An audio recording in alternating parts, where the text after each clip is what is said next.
Well, hi everyone.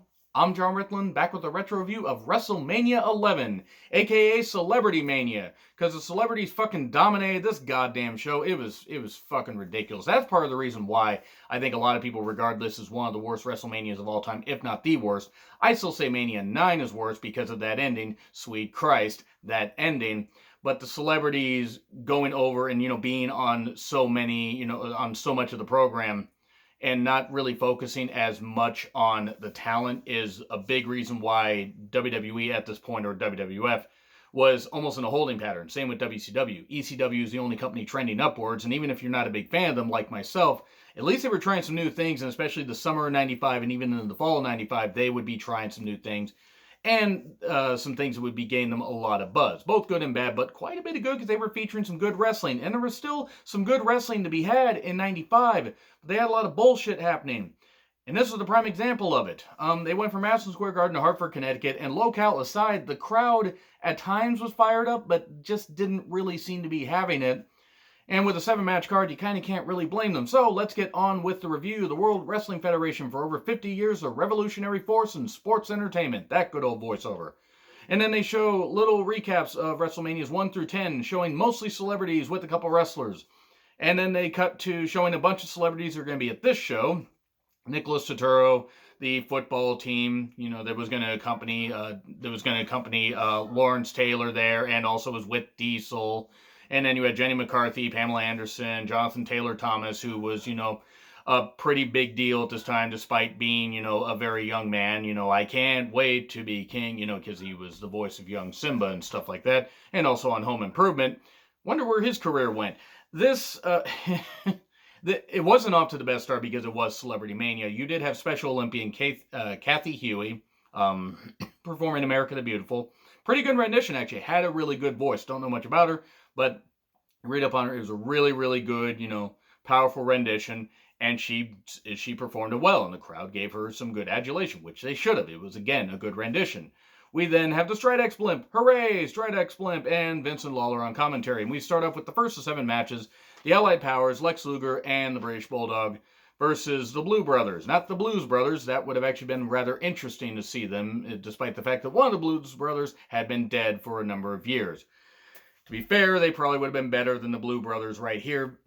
With Uncle Zebekiah, we, the people, it's Zeb Coulter. Zeb Coulter, in case you didn't know. The Blue Brothers, by the way, the Harris Brothers, the Racist Brothers. In case you didn't know, they have some questionable tattoos on them. Neither of the Blue Brothers, Harris Brothers, are very good. And we get a sunset flip by British Bulldog getting the win. Bulldog and Lex Luger were a short-lived tag team, and this one wasn't very good. Now, it wasn't bad. It was fine for what it was, but you just look at what British Bulldog's career in WWE could have been, and it just always seemed like, maybe it was timing, maybe it was something else. He always seemed like he could just about be a main eventer, and then they just wouldn't quite pull the trigger on it. It was disappointing. We then get Nicholas Turturro. He can't be heard in the locker room. Good audio mixing right there.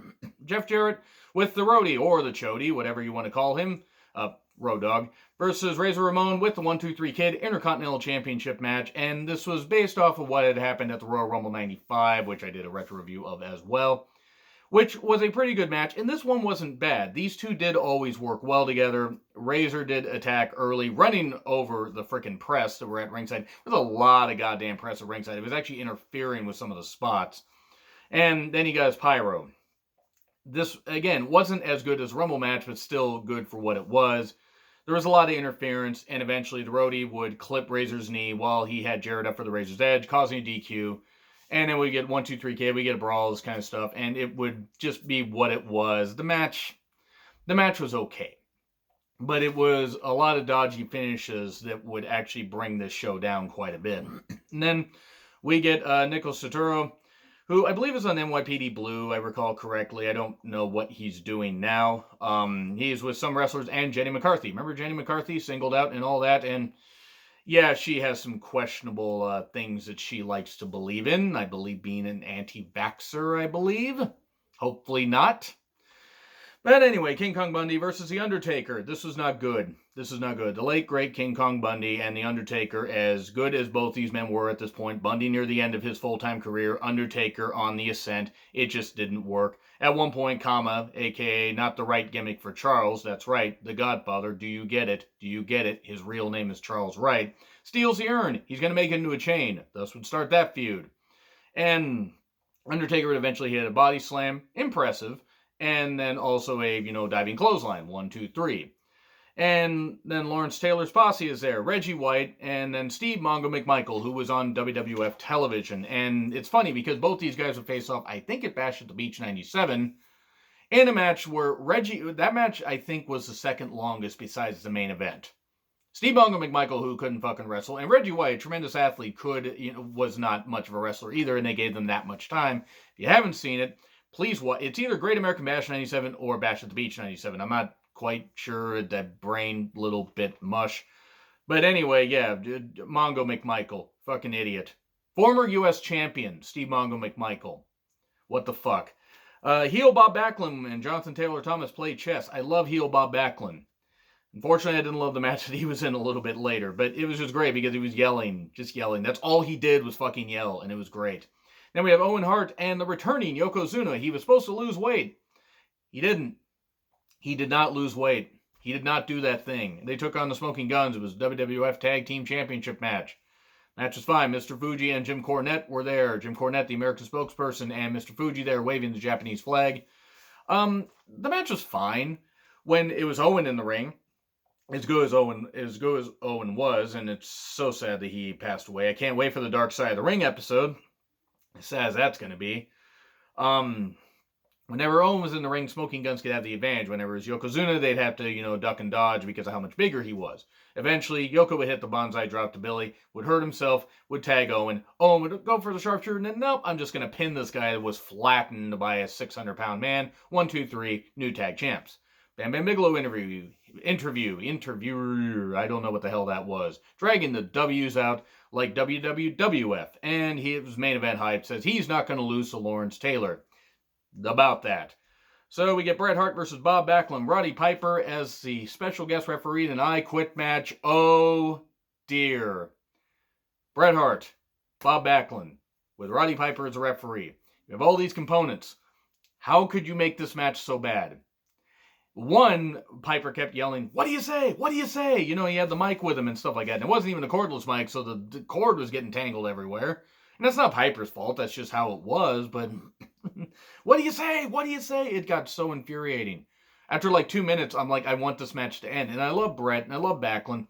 No, unfortunately, their matches since the Superstars was it July? I think it was like late July of 94, since that one where Backlund snapped. Since that one, the matches had been lesser quality, at least the ones featured on TV or pay-per-view. Survivor Series 94, anybody? This was easily the worst. And it's sad because it should have been good, but it wasn't.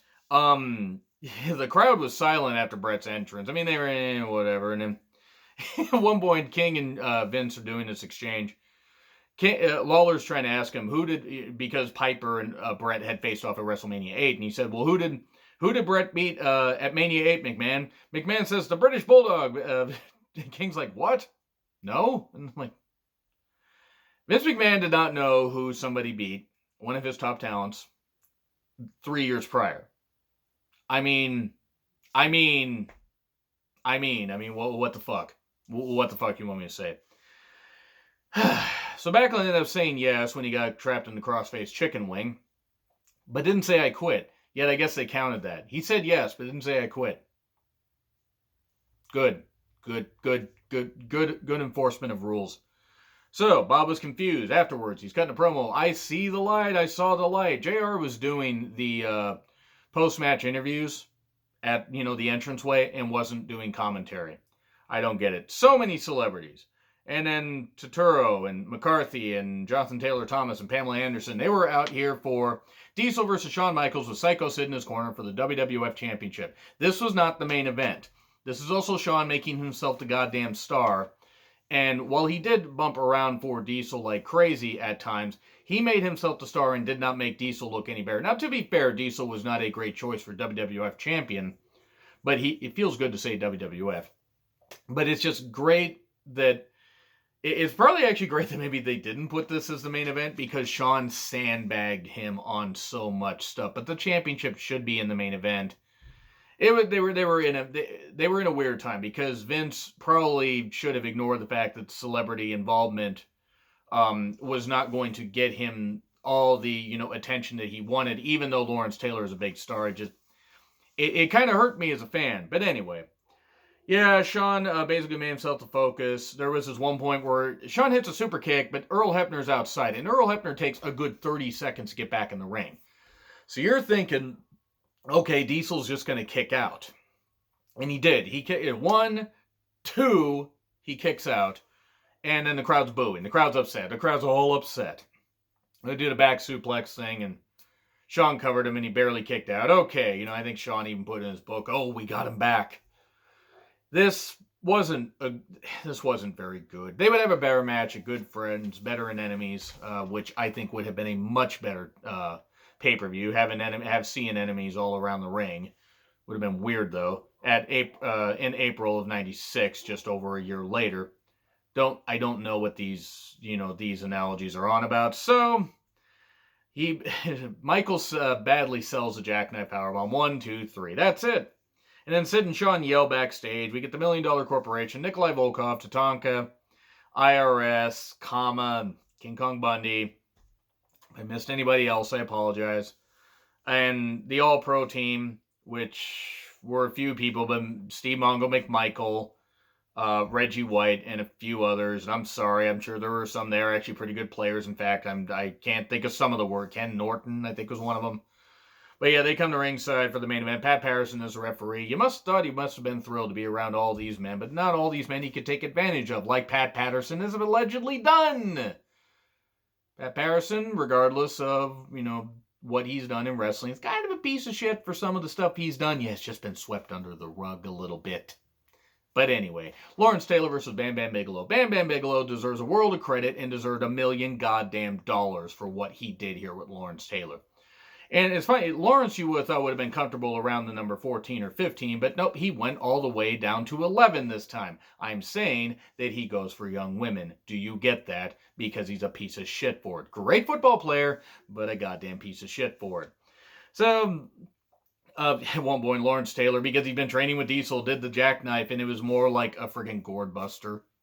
To be fair, picking up Bam Bam Bigelow, even as good as Bam Bam is, would be difficult, but it didn't look all that good. Bam Bam fucking carried the hell out of Lawrence Taylor, who's an amazing athlete, and did show up and took it seriously. I will give him credit for that, at least as an athlete. But hits a, diving like a forearm off the top. 1, 2, 3, and he was wiped out. Like they had to cut away. He was wiped the fuck out. It ends with Ted DiBiase yelling at Bam Bam, you embarrass me, da da da da da da, and Lawrence Taylor celebrating there with his son. And that was it. That was the end of WrestleMania 11. Yeah, it really wasn't all that good. It really wasn't. Hartford tried. They tried to add enthusiasm to it, but it just wasn't very good. Anyway, agree, disagree with what I said. Like, share, subscribe, Twitter handle in the description. I'm John Rickland. I'll see you soon. Fucking sell you soon. See you soon. I'm apparently a marketing guy now. I don't know what the fuck I'm on about. Bye, guys.